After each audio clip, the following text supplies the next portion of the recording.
Untitled Podcast is a part of the Kansas Google Education Group Network and also the Mace Kansas Network.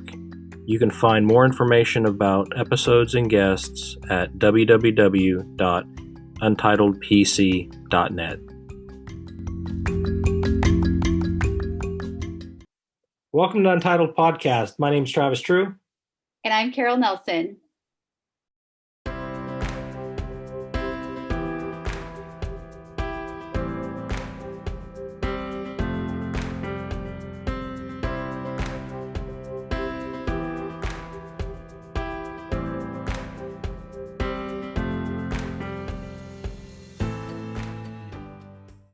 Welcome, everyone, to this edition of the podcast. Today we have Tara Martin with us. She's an enthusiastic educator, national speaker, and author who thrives on change and refuses to settle for the status quo. She served as a classroom teacher and instructional coach, and most recently a district administrator. She's the founder of Book Snaps, which is the latest reading comprehension strategy currently implemented in 17 countries, and she's always seeking unique ways to make learning fun, relevant, and meaningful.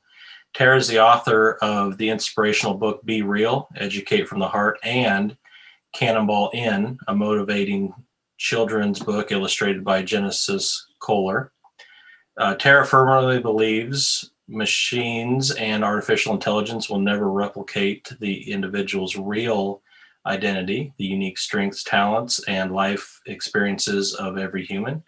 Tara's passion for education and love of writing led her to a new role where she coaches and serves educational authors as the Director of Public Relations and Communications for DBC Incorporated. Tara's ambition is to lead a culture of innovative change, keep social emotional learning at the heart of our work, and encouraging others to cannonball in and fulfill their true potential. Welcome to the podcast, Tara Martin. Wow. Well, thank you so much for having me, Travis and Carol. I'm very honored to be here today. We're glad to have you with us today. So I think a lot of our listeners probably know your most recent accomplishments, but tell us kind of how your journey got you where you are today. Oh, okay, awesome. Well, I guess if we want to take it way back, I would definitely say my second grade teacher just instilled in me a love for learning. And she really just took this little ball of energy that she didn't know what to do with it. And that was so behind in every subject area. I was on a kindergarten level entering the second grade, and just channeled all that energy into a productive place and gave me a chance. And honestly, Mrs. S, I give her so much credit all the time, but she instilled in me a lot of wonderful principles. One, just to believe in myself. She taught me the love of writing. So way back then, she taught me how to read, and then she helped me to discover this love for writing that I really had, and just gave me a chance and helped me to beat all the statistics that were really placed against me, according to coming from a family with a 0% graduation rate and those kinds of things. So I would credit it all the way back to Mrs. S. And then later in school, finding my way. I went in for nursing. I wanted to be a neuroscientist, but I wanted to be a nurse first and start working, and then realized I loved teaching so much. I taught in a Sunday school class, and then I switched majors in the middle of my second year of college and decided to be a teacher. And who knew? I actually get to be a neuroscientist after all, right? Because every time you're trying to figure out ways to find engaging activities that are brain-based, researched, and they work. And so kind of got to marry those two worlds and become a teacher, and then later an instructional coach, which I love coaching, and moved into administrative role where we started a coaching program from the ground up in our little district. And then later into the role that I am right now, where I actually get to coach and mentor novice authors. So it's just, I feel like it kind of stemmed from teachers and coaches. I was very big into athletics as well. Along the way, just showing me how to engage with people, how to find other strengths, how to channel energy, and help people to become their most productive, best self. So, and I hope that answers your question. That kind of took it way back. So, what really got you out there in the spotlight was book snaps. And so just share with us how that came about and why are those so popular with teachers? Yeah, Travis. So book snaps all came about with my son. He was 15 at the time, and he lived on Snapchat, and it was driving me bonkers because every time I looked at him, he was taking selfies, and I'm like, get off that phone. Like, surely there's better ways to communicate. But after consulting him and telling him, you know what, we're going to take that app off your phone if you don't stop using it so much. He confronted me with, Mom, how did you talk to Dad when you guys were in high school? Because we were high school sweethearts. And I remembered, just being on the phone for hours, like laying on the phone until you fall asleep. And what was that even about? And why did we do that? I don't understand. But it reminded me that kids connect and they find something that works for them and they use it. It ridiculous amounts of hours, time. They spend their time connecting because it's important to them. And so I wanted to figure out, okay, I'm not going to take the app off the kid's phone. He needs connection. He's an only child. And how do I use this app, though, for edu awesomeness? Is there a way to take this app that every kid seems to love and use it for education, use it for something positive? If we can't beat them, then join them, right? No, I'm just kidding. So, but really, I was thinking like this. Because fidget spinners, I did the same thing, bottle flipping, same thing. Like, how do we use this in the classroom? How can we flip the script, right? And so I was reading a book and highlighting and taking all these notes. And I thought, oh my goodness, what if I took that app and I took a picture of the piece that I'm reading, and rather than drawing these ridiculous drawings in my margins and highlighting like a madwoman, what if I use the app for annotation, the text feature, and then I use Bitmojis and emojis, the language that kids love, to recreate the visualization that's happening in my head when I'm reading this piece. And then I had this idea. So I called Caleb downstairs. I'm like, Caleb, come teach Mom how to use Snapchat. And he's like, what are you thinking? This is not for old people. But he taught me. He taught me how to do what I wanted to do. And when I created it, I was like, I don't want to actually friend kids on Snapchat. And Caleb's like, that's a definite no. Like, teachers should never ask to friend. Like, I know, I don't want to get in your space like that. So I want to be able to save this and publish it somewhere else, like where classrooms and kids can see each other's thoughts on this piece that they're interacting with, this piece of text.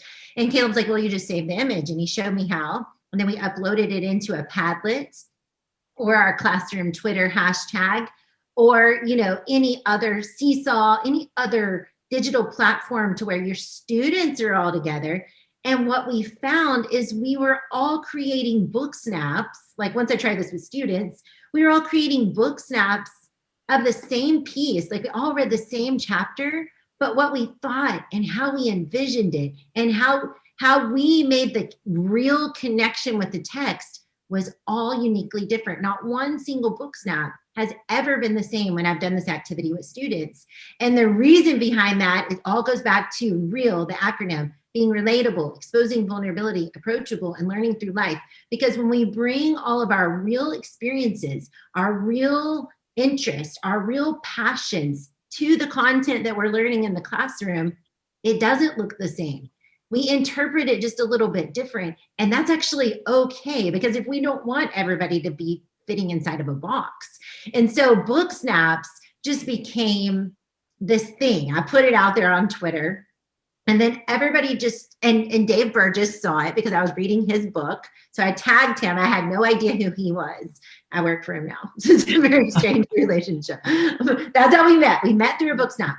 And he amplified the idea out to his big, wide audience. And teachers all over the world were figuring out ways to use this digital visual representation of learning in every subject area. So we had science snaps and math snaps, because it doesn't matter the subject. It also doesn't matter the app, because we started making them in Google Slides and Seesaw and every single kind of app. Because what we were doing is taking a language that kids love, that digital visual language and bringing that into the content that we're teaching and allowing them to interact with the content in a way that's comfortable, that they like, right? And what we found is a lot of the students, not all of them, but a lot of them really enjoyed the activity.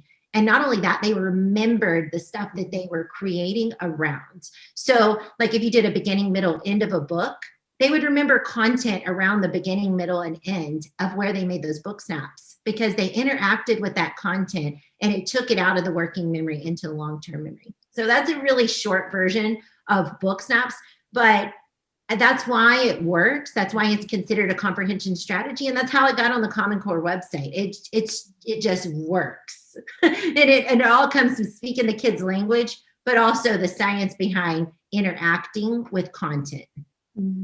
So if somebody's interested in getting started, where can they find information? Do you have that on your website, or where's the best place to find info for a teacher if they want to get started with that? Perfect. On my website is perfect place, TaraMMartin.com. So there's 2 M's in the middle. My middle name's Marie, just in case anybody's interested. TaraMMartin.com. And then you'll go to resources, and the whole left-hand column is book snaps, like everything. So it's the first blog. If you go to the how-to videos, the very second option, that's the best place to go. You can find out the science behind that I briefly just told you about, but the real and detailed science behind why they work. You can also find out all the different apps, well, not all, but a lot of apps that you can make them. And you can see student examples, adult examples. We do these with adult book studies as well. And yeah, everything you need is right there. TaraMMartin.com, resources in the far left-hand column. And just to remind listeners, we'll post resources on the episode page. So you don't have to write that website down. We'll have it posted. You can go to the episode page and click on that. But yeah, those are great. I don't think there's any time where I am on Twitter that I don't see at least one book snap from an educator reading a book. And then there's always good conversation around, what they tweeted out. And so, yeah, it's really good stuff. Mm-hmm. So since we're in Kansas, can I add one thing? Because we're all Chiefs fans here. One of the cousins, we call those cousins of book snaps, all the different subjects, math snaps, science snaps, culinary snaps, whatever kind of snaps. But one of the ones we came up with was Super Bowl snaps several years ago with my friend Dennis Sharon. And so fun. What we would do is while we're watching the Super Bowl, we take a little snap of whatever's happening on the game or in the halftime, and we would create a prompt. So if you took a snap and you could see all the numbers on the field, we'd say, create a math problem with any of the numbers, a 3-step math problem with any of the numbers you see on the field. And we would put that snap up on our projector the next day in class and have the students interact with a Super Bowl snap. So it was a really fun way to get kids involved. We also did it as an administrator. I would just use one of the commercials because they're always kind of deep, right? Not always, but sometimes. And then just taking the phrase, a quote, what does this quote mean to you? And how does this relate to education today? But it's a Super Bowl snap that we have projected up there, and it gets people talking about what they want to talk about, which is the game, but in a more productive way of whatever you're learning or studying or thinking about during that time. So Super Bowl snaps, be on the lookout for those. It's great. I hadn't heard about those yet. It's fun. Love it. You mentioned as you were talking the acronym of REAL, and what was your motivation to write your book, Be Real, Educate from the Heart? Awesome. That's a great one. I start with the story of Mrs. S, honestly, where she taught me to read. I really credit a lot of the change. I would say she changed the trajectory of my future. I was headed for probably where all of my family ended up, just in that cycle of poverty and addictions. And that's just the statistics that was placed upon me. And home life was a scary place, and school was a very safe place for me. So Be Real stems from a teacher who saw something in a little girl that she couldn't see in herself. and took the extra step to create an opportunity for me that I didn't even know existed. And I really just wanted teachers to realize that, taking that extra time to be real with our students, or if you're in another field and you're listening, to be real with those that you serve, it's not wasted time, because years later, I still think about her and I still think of stuff she told me, like, I believe in you. You're greater than your current circumstances. I didn't really even know what those words meant in second grade, but they stuck with me. And now I know what they mean. And now I know what she meant. And so being real, being relatable, exposing a little vulnerability, approachable, and learning through life. If everyone around you is allowed to be real and you also are real with them, I honestly think that's the perfect world to live in, but it's certainly the perfect world to work in and to go to school and to be a part of that community. Because too often we're asked to fit in boxes. We're asked to be something that we're not. We're told to mask our real identity because this, that, or the other doesn't fit in society. But Mrs. S never made me feel like that. She always made me feel like a part. She accepted my quirks. She gave me all these fidgets for all this energy and sensory issues I had. She just embraced all of me and allowed me just to be that and just go forward and to be okay with it, like not to make excuses for it. And I think really that's what being real is all about. It's about having those tough conversations. It's about meeting people where they are, and it's about helping them to move to the next place, wherever it is that they're wanting to go, to help them not to stay stagnant and not to be just stuck, but to move forward. And so that's really the stem of why I wrote Be Real. And it's also that I don't think computers can ever do what Mrs. S did for me. I don't think artificial intelligence can ever meet me like she did. Meet me where I was like she did, and help me to move forward. And so I feel like being real is job security for teachers and for all professions, honestly. Mm-hmm. I had a supervisor once tell me, be genuine, be you, and it will always be enough. And that has always stuck with me. And it makes me think of being real as well. Just so powerful. It is powerful. And honestly, it's what people remember too. Like way later, I don't remember the lessons she taught me. I don't remember the lessons my coaches taught me. I don't even remember the workouts, but I remember those connections. That's what I remember. And I remember those words. It was just like little phrases that they told me. And I was like, I can hang on to that. And 30 something years later, I'm still hanging on to it, So you're right. It's the one thing, it's always enough just to be real. Well, now you're a children's book author. Yes. So tell us about Cannonball Inn and the message behind that. So Cannonball Inn is, I don't ever say this about my projects, but I love that project. I love it so much. It gets me so excited. And I think it's a wonderful message. I think it meets people I wrote that book to meet people from ages 8 to 80. And I feel like, I think I nailed it. I think I did. And I never brag about stuff, but I love this project. So it's a great one to ask me about. But when I was a little girl, one of my favorite memories of my dad, the dad who raised me, he raised me from the time I was 18 months old until I was 18 years old. And he would take me to the city pool once every summer. We didn't have very much money, so we got to go once every summer. And it was a big deal, like a huge deal. It was my favorite day of the summer. And I remember just being able to swim in the shallow and being so confident because he taught me how to do that. But my dad was like the best cannonballer ever. And so I always wanted to join the jumpers. I would sit on the sidelines and just watch them jump and wish so bad I could be over there. And one day my dad was just like, Tara, when are you going to jump? And I was just like, I can't jump. I can't touch the pool. I can't touch the bottom over there. He's like, you don't need to touch the bottom. You can swim. And so the whole story of Cannonball Inn is based off this true story with my dad convincing this little redheaded crooked pigtailed girl to just go jump off the diving board. And throughout the book, she faces criticism from the people in line because the first time she didn't jump. She got to the top, saw the top, how big the pool was, and climbed back down. And everybody made fun of her, including the dabblers. The dabblers are the beautiful girls sitting on the sidelines, fully makeup, dry, perfect hair. And they aren't jumping, but they're judging all the jumpers. So I feel like this just relates to life. The more we cannonball in, the more we try new stuff, the more we take risk, the more people on the sidelines are looking at us and thinking we're crazy. Even though they're not jumping, they're just giving a lot of advice and feedback on how bad you did on your risk taking, right? But finally, the little girl does jump and she cannonballs in and she makes a splash. And it's not as big as her dad's that made the water like escape the pool, but she made some ripples and she's feeling good about herself. But then she has to walk past the dabblers to get over to her dad. And that's when they just criticize her, everything about what she did.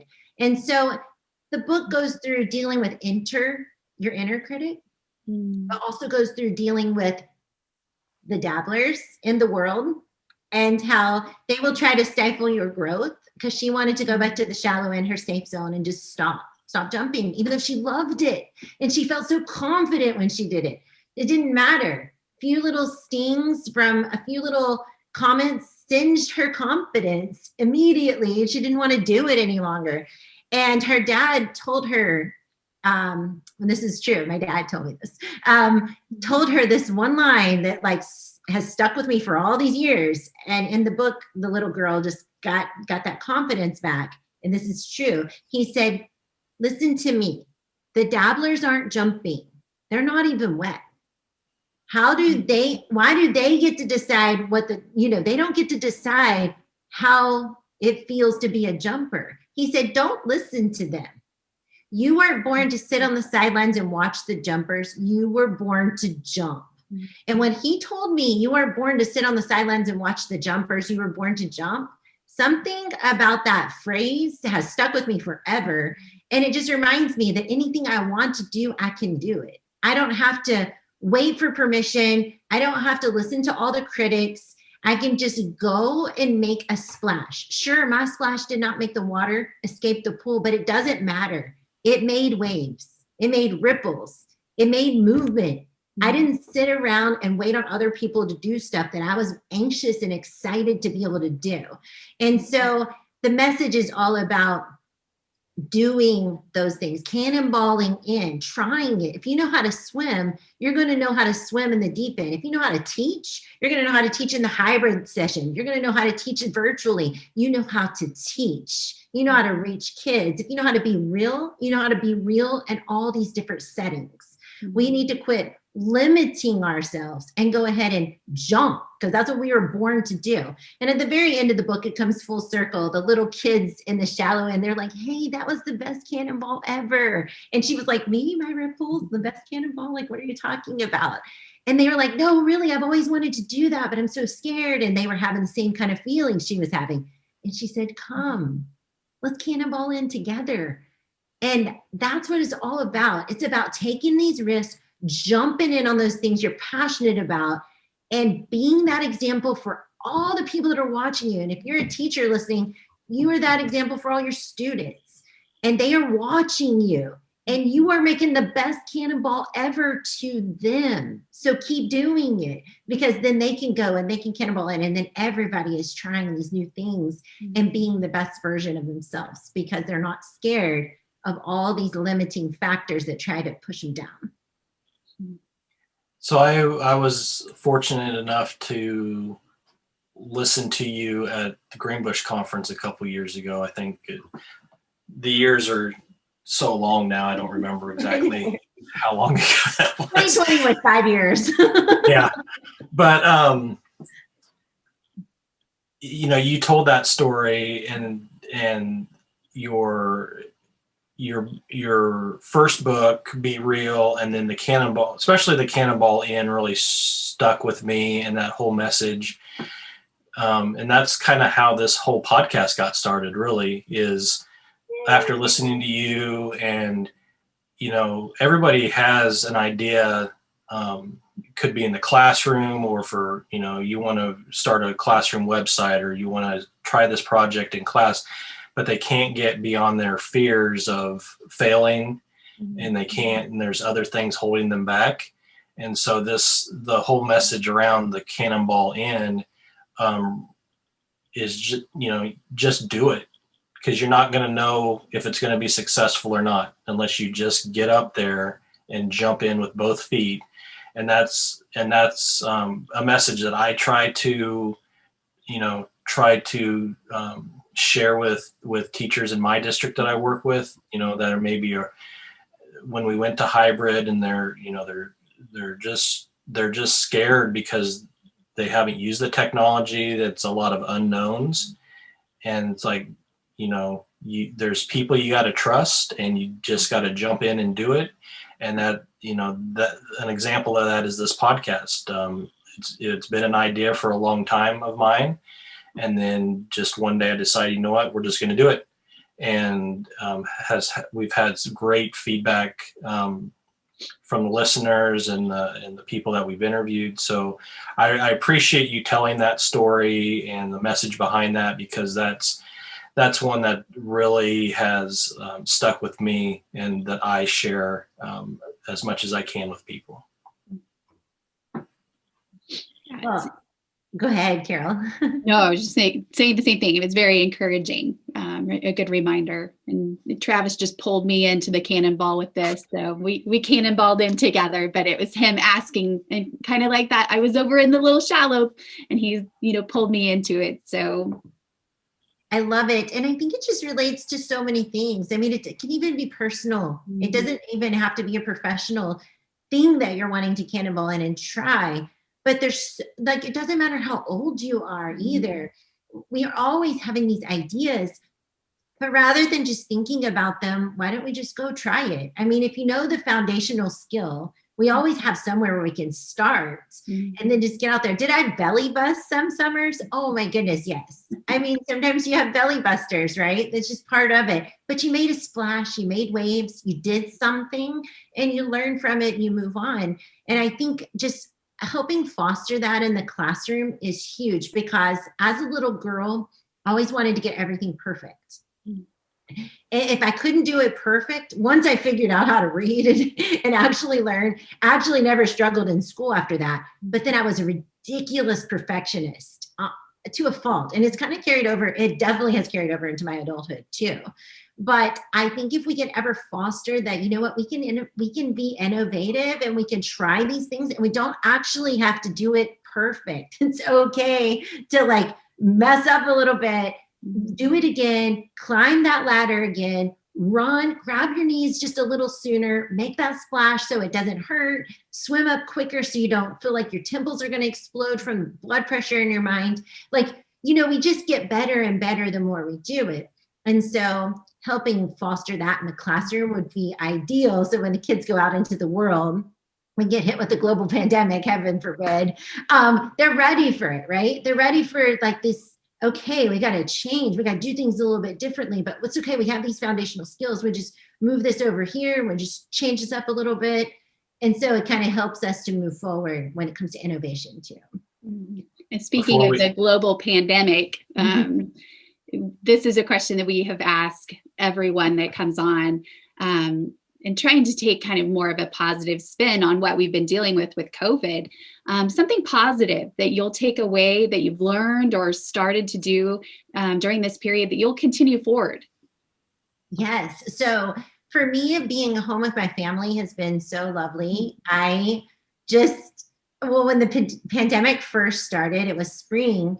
And honestly, I never realized how many ducks were in our pond. I'm never here. It was so beautiful. I had breakfast out there every single day. It's just the little things that I started to appreciate even more. And just being able to spend more time with my son and my husband has just been so refreshing. I know that isn't the case for everyone out there. And I'm so sorry for those that have suffered loss and all of these things. I don't take that for granted, that our family has been very healthy. I'm very grateful for it, but I'm so grateful just to have the time with my family. That's been rejuvenating. It's something I think needed to happen. And I get so busy because I am such an innovator. I'm always out there creating. And sometimes I got to a place where I kind of forgot the most important piece of my home life, And so, maybe not forgot, but I just forgot to appreciate it as much as I have during the global pandemic. So that's one thing. Another thing that's been very helpful for me being home so much is being able to keep up with my workout regimen. And that's something really important to me. It keeps my mind and my body super healthy. It's a vital part of everything that I do every morning. And so that has just been huge to just be able to stay on track. I found that I'm so much more productive at work when that is in place. And so now I have workouts that I can do in hotels. And I'm prepared for when I do start traveling again, that I'm ready to be able to keep up these things that were so very important to me during this time. So my question is, what is your least favorite CrossFit workout? my least favorite CrossFit move would be burpees. Hands down, burpees aren't my favorite. If anybody, the listeners, if you follow Tara on Facebook or Twitter, you definitely can see her love of working out and and getting into CrossFit, and all her workout routine is just amazing. So, Tara, where can people connect with you online? Yes, please do. So you can find me on Twitter at TaraMartinEDU. You can find me on Instagram, TaraMMartin.real. You can find me on Facebook, Tara M. Martin, and then my website, TaraMMartin.com. So I also have a podcast, The Real Journey Show, where we interview people from all different professions and learn about their journey from where they started, where they are now, where they're headed.